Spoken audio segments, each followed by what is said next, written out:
Ciao a tutti ragazzi, siamo tornati qua con un nuovo video per quanto riguarda l'inverter DEI. Volevo appunto darvi una panoramica più completa per quanto riguarda questo inverter.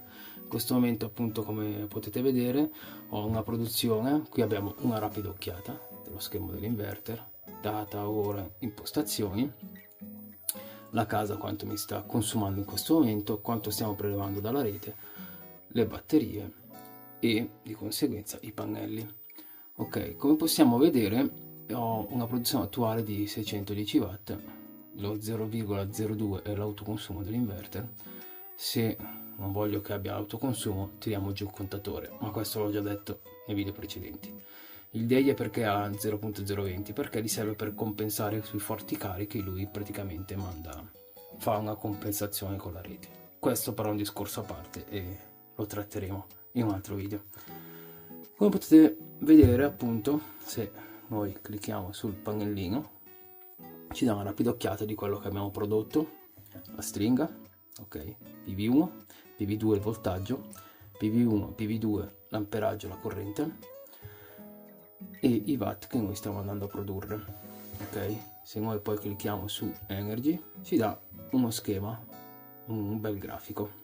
Ok, noi poi schiacciamo ESC, la batteria.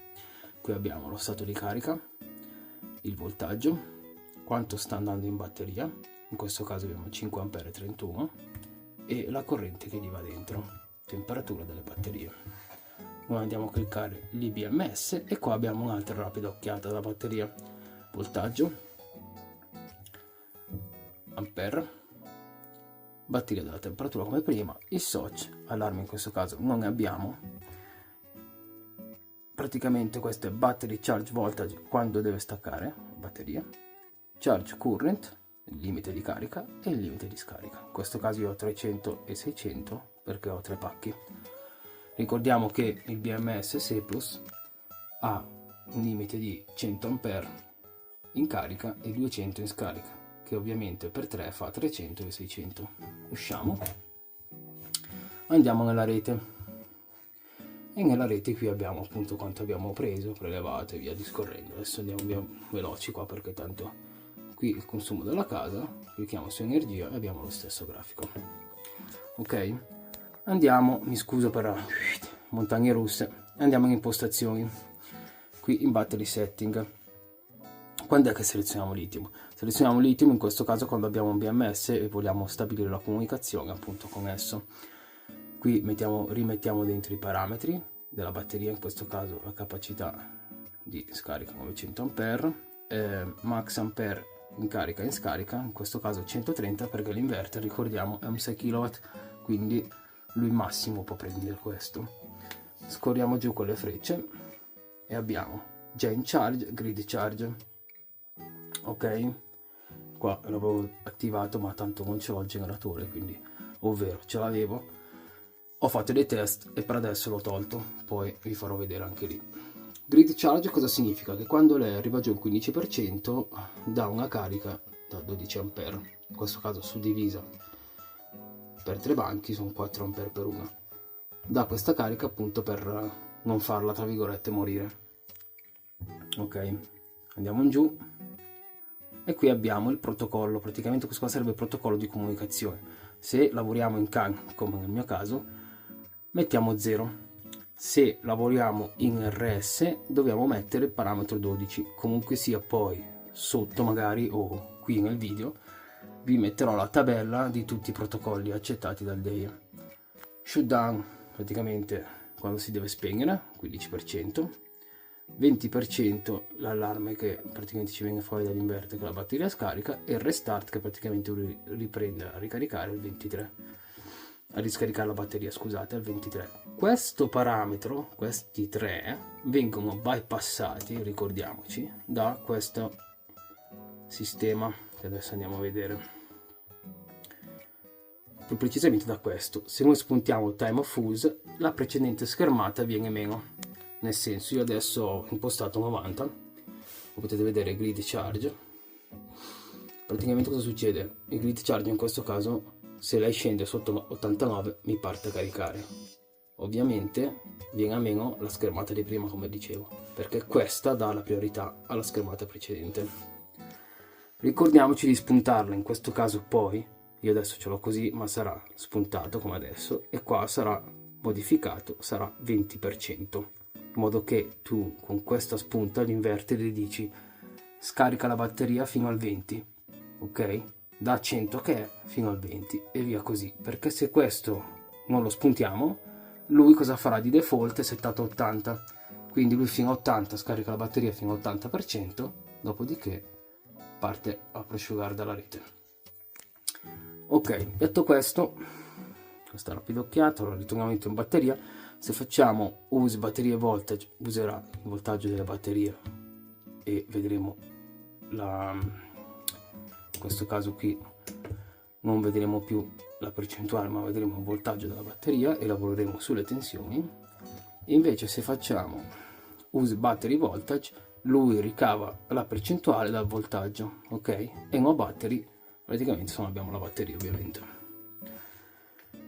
Allora, system work mode, in questo caso 0 expos 2 CT, perché noi abbiamo la pinza amperometrica, queste due non sono spuntate, e qui il famoso parametro 0,20 che è l'autoconsumo dell'inverter, da tampone, diciamo, funge da tampone.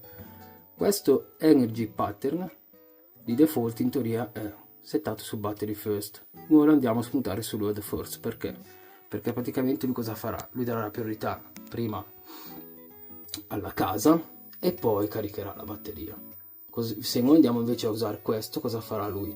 Non darà energia alla casa, darà la batteria, scusate, e di conseguenza preleverà energia dall'Enel per alimentare i carichi di casa, e questo non deve succedere, ok? Poi andiamo giù, abbiamo la famosa schermata di prima e questo qui la lasciamo così. Ora questo inverter ha una porta gen. La porta gen si può praticamente settare in che modo? Gen port use, e qui come potete vedere abbiamo i generatori input tramite la morsettiera qua sotto. Noi nelle istruzioni andiamo a chiudere nient'altro che chiudere un contatto che fa partire il generatore, e questo poi generatore andrà a dar corrente. Ma in che modo? Praticamente noi qua, se potete vedere, on 100%, off 95%. Cosa succede? Che lui qua andremo a settare on la percentuale 20% della batteria, esempio, e off 100.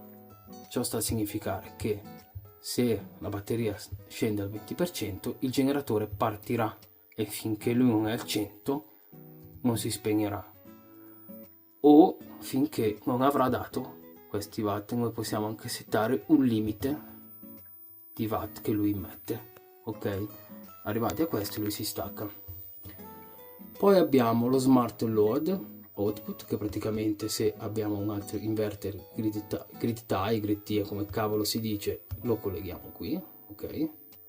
Se no il famoso micro inverter, che sono appunto i piccolini inverter come quelli della Deia, appunto, che vende la Deia, che gli attacchiamo i pannellini e i due cavi fase e neutro, per così dire, li mettiamo dentro nella porta e lui tutto quello che produrrà in quel momento lo butterà dentro in batteria. Qua in alto si visualizzerà l'icona del microinverter. Se avremo il generatore, qua in basso la schermata del generatore. Ok, poi in basic setting troviamo l'ora, la data e quant'altro. In advance sinceramente io non ho toccato niente, anche perché in teoria non va toccato assolutamente niente. L'unica cosa che qua vediamo, qualora noi dobbiamo mettere un altro inverter DEI, dovremo selezionare su quello che noi vogliamo rendere master, selezioneremo, fleghiamo la casella parallelo master, mentre in quell'altra selezioniamo casella parallelo slave. Fatto questo poi loro inizieranno a comunicare. La comunicazione che avviene fra di loro, ovviamente, oltre che mettere in parallelo le linee di entrata e le linee d'uscita, la cosa molto che mi è piaciuta, che è molto semplice, è praticamente che si usa un semplice cavo di rete per comunicare. Non è nient'altro un cavo Ethernet, appunto, che si mette dentro qua. Dopo vi farò anche vedere la porta. si metterà dentro nella famosa porta per il parallelo e si andrà nell'altro inverter. Semplicissimo. Detto questo, ragazzi, io spero che il video non sia stato, che non ha fatto confusione e quant'altro. Spero per l'appunto che mi sono fatto capire come è mio solito. E niente, ragazzi, ci vediamo al prossimo video e vi auguro un buon proseguimento. Ciao!